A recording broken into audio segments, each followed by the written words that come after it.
جیسی تڑپ اس بچے میں اللہ کی محبت کی تھی میں نے کبھی نہیں دیکھی۔ یہ 2 گھنٹے مجھ سے بات کرتا تھا اور میں اسے بیٹھ کے سنتا رہتا تھا۔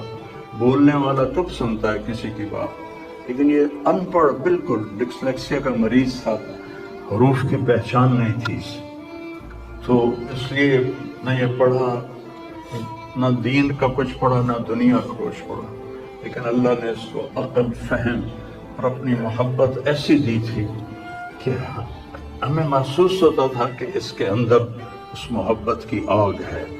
اور اپنی ماں سے کہتا، ماں دعا کرنا میں مر جاؤں، میں اللہ سے ملنا چاہتا ہوں، میں اس گندی دنیا سے تنگ آ گیا ہوں۔ 30 سال کی عمر میں اس نے یہ کہنا شروع، میں جانا چاہتا ہوں، اگر اللہ مجھے کہے کہ تمہیں رہنا ہے یا جانا ہے، 1 سیکنڈ میں کہوں گا مجھے تیرے پاس آنا ہے، مجھے تیری ملاقات کا شوق ہے۔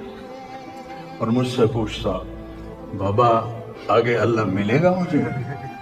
میں نے اس سے بڑی باتیں کرنی ہیں، مجھ سے ملے گا؟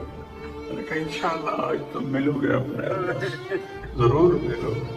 تیری تمنا رہتی تھی میں اللہ سے ملوں۔ میں نے اپنی زندگی میں صرف ایک آدمی دیکھا ہے، یہ بچہ جس کے احساسات میں اللہ کی محبت تھی۔ احساسات جیسے ہمارے درد ہمارے احساس میں بھی جب شامل ہوتا ہے پھر ہم ہائے ہائے کرتے ہیں، اور جب تک شامل نہیں ہوتا تو ہم چلتے رہتے ہیں۔ اس بچے کو اللہ نے اپنی قدرت سے یہ تعلق اور محبت عطا فرمائی تھی۔